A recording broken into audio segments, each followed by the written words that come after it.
Hello दोस्तों, आप सभी को गुलाब जामुन जैसी मीठी मीठी नमस्कार। और उसी के साथ आप लोगों का स्वागत है आईपीओ के लव ट्रायंगल शो में।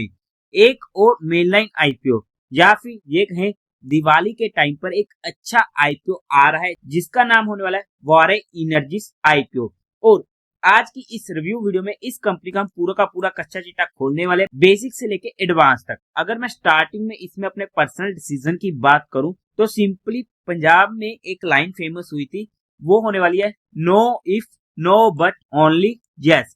यानी कि एक ऐसा आईपीओ होने वाला है जिसे मैं अपने हर फैमिली मेंबर के अकाउंट से स्टडी करने वाला हूं, वो भी बिग एचएनआई कैटेगरी में। बट फिर भी आप लोग एक बार इस वीडियो को देख लीजिएगा, समझ लीजिएगा, फिर अपने रिस्क रिवॉर्ड रेशियो और माइंडसेट के अकॉर्डिंग अपने फाइनेंशियल एडवाइजर से कंसल्ट करके कोई फाइनल एक्शन बनाइएगा।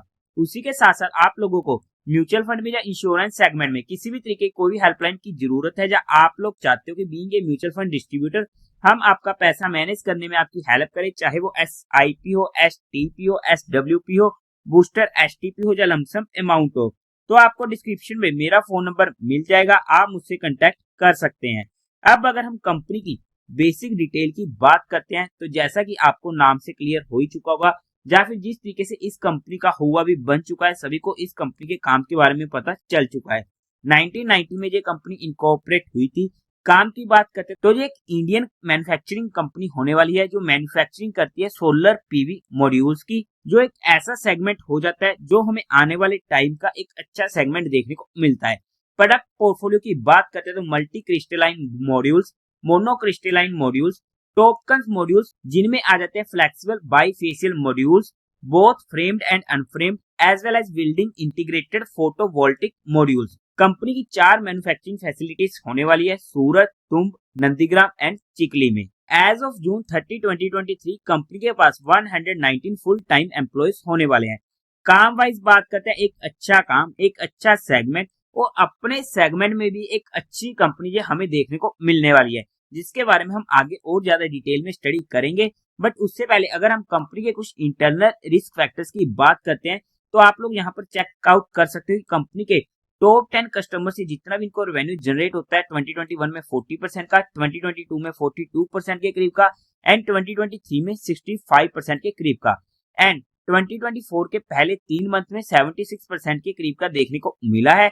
यहाँ पर अगर इनका कोई भी मेजर कस्टमर लॉस होता है या फिर इनसे नाराज होता है तो फिर उसका इम्पैक्ट हमें कंपनी के ऊपर देखने को मिल सकता है। कंपनी के नेक्स्ट फैक्टर की बात करते हैं जो हमारे लिए इंटरनल रिस्क होने वाला है। कंपनी की जो एक्सपोर्ट में सेल होती है वो ऑलमोस्ट 24% की हो रही थी 2021 में, 2022 में 23% का, 2023 में 68% का, एंड 2024 के पहले 3 मंथ्स में 73% के करीब की हमें देखने को मिल रही है। तो कंपनी का एक major amount of revenue generate हो रहा है कंपनी की एक्सपोर्ट से पिछले 2 सालों में। और ऐसे में अगर फॉरेन में करेंसी एक्सचेंज या फिर किसी भी तरीके का टैक्सेस में बदलाव होना, कंपनी के ऊपर इसका इम्पैक्ट हमें देखने को मिल सकता है, क्योंकि ये एक ऐसा सेगमेंट होने वाला है यहाँ पर इनको गवर्नमेंट की तरफ से सब्सिडीज वगैरह मिलती रहती हैं। और ऐसे में अगर गवर्नमेंट के कुछ रेगुलेशन चेंज होते हैं या फिर वो अपनी सब्सिडी नहीं देते हैं तो उसका फिर से हमें कंपनी के ऊपर इम्पैक्ट देखने को मिल सकता है। कंपनी की जो सेल होती है रिटेल में, वहां पर गुजरात से सेल हो रही है 40% के करीब की, एंड टॉप 5 स्टेट से सेल हो रही है 85% की 2021 में। 2023 में गुजरात से हुई थी 44% की, एंड टॉप 5 से 83% की। मतलब कि अगर हम रिटेल्स में बात करते हैं तो एक कंसंट्रेशन एरिया रिस्क यहाँ पर हमें देखने को मिल रहा है। अगर आप गवर्नमेंट बिड्स की बात करोगे, जो गवर्नमेंट प्रोजेक्ट्स होते हैं, तो 2021 में इन्होंने 22 बिड्स में पार्टिसिपेट किया था जहां पर 3 ये जीत चुके थे, एंड 2022 में 34 में से इनको एक भी नहीं मिली थी, और 2023 में 14 में से 3 इनको मिल चुकी थी, और 2024 के पहले 3 मंथ्स में 2 में से 1 इनको मिल चुकी थी। तो ऐसे में आने वाले टाइम में अगर गवर्नमेंट प्रोजेक्ट्स की बिड्स को जीत नहीं पाते तो उसका कंपनी के ऊपर हमें इम्पैक्ट देखने को मिल सकता है। कंपनी का मेजर रॉ मटेरियल इंपोर्ट होता है टॉप 3 कंट्री से, जो होने वाली है चाइना, ताइवान, मलेशिया, जहां पर ऑलमोस्ट 96% का 2022 में, 84% का 2023 में, एंड 2024 के पहले 3 मंथ में ऑलमोस्ट 95% का। अगर ऐसे में यहाँ पर कोई भी दिक्कत हमें देखने को मिलती है या कंपनी इंपोर्ट नहीं करवा पा रही अपना माल, तो इसका कंपनी के ऊपर हमें इम्पैक्ट देखने को मिल सकता है। कंपनी की सारी मैन्युफैक्चरिंग फैसिलिटी गुजरात में होने वाली है, और वहां पर किसी भी तरीके का शटडाउन होना लेबर की तरफ से स्ट्राइक होना या कंपनी की मशीनरी में किसी भी तरीके की दिक्कत आनी, कंपनी के ऊपर उसका इम्पैक्ट हमें देखने को मिल सकता है। तो ये हमारे पास कुछ इंटरनल रिस्क फैक्टर थे जो हमने यहाँ पर एजुकेशन पर्पस स्टडी किए हैं। बाकी आप इनके इंटरनल रिस्क फैक्टर को इनके डीआरएसपी में स्टडी आउट कर सकते हैं। अब अगर हम कंपनी के टेंटेटिव टाइम टेबल की बात करते हैं तो 21 अक्टूबर को ये आईपीओ ओपन होगा, 23 अक्टूबर को क्लोज होगा, अलॉटमेंट होगी 24 अक्टूबर को एंड रिफंड मिलने शुरू हो जाएंगे जब आपके अकाउंट में क्रेडिट हो जाएंगे शेयर इफ अलॉटेड 25 अक्टूबर को। टेंटेटिव लिस्टिंग डेट होने वाली 28 अक्टूबर की। Face value 10 rupees per share की। प्राइस बैंड 1427 से 1503 रुपीज पर शेयर का। हमें तो अप्लाई करना है 1503 रुपीज। 9 शेयर्स का एक लॉट होने वाला है। टोटल इशू है 4321 करोड़ का। यहाँ पर 3600 करोड़ का होने वाला है फ्रेश इशू और बाकी रिमेनिंग 721 करोड़ का रहने वाला है ओएफएस, बीएससी एंड एनएससी पर ये आईपीओ लिस्ट होने वाला है। कोटा की बात करते हैं तो क्वालिफाइड का 50% का, रिटेल में 35% का, एचएनए में 15% का होने वाला है।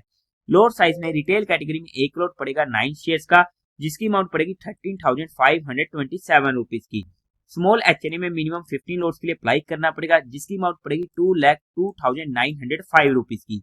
बिग एचएनए में हमें मिनिमम 74 लोट्स के लिए अप्लाई करना पड़ेगा जिसकी अमाउंट पड़ेगी 10,0998 रुपीज की।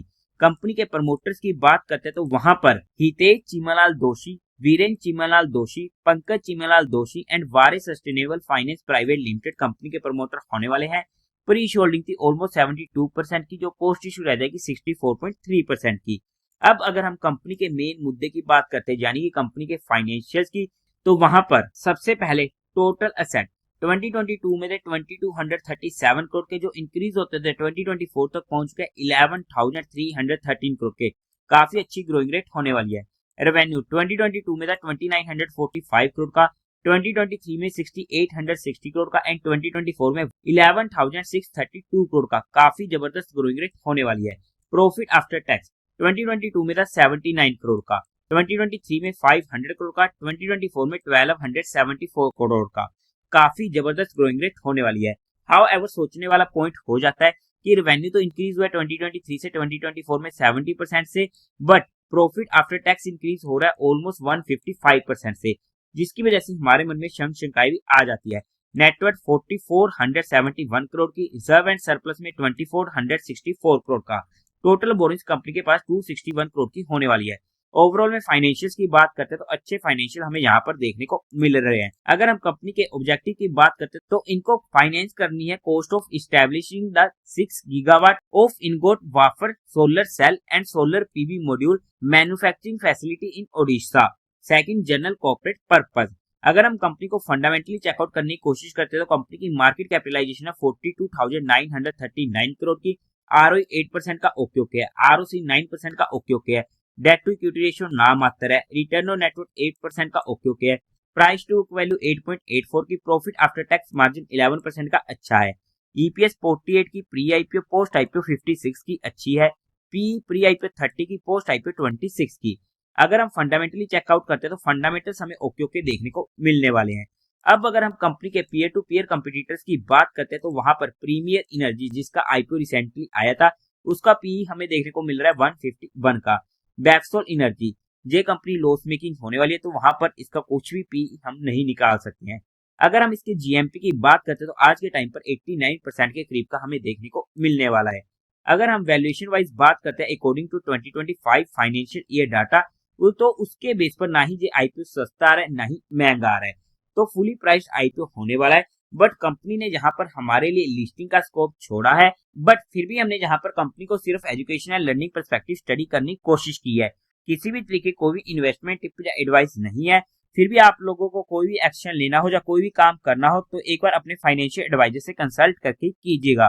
तो देवी और सज्जनों, उम्मीद है आप लोगों को ये वीडियो अच्छी लगी होगी, तो इस वीडियो को लाइक कीजिएगा, शेयर कीजिएगा और साथ ही साथ चैनल को सब्सक्राइब करें। हर हर महादेव।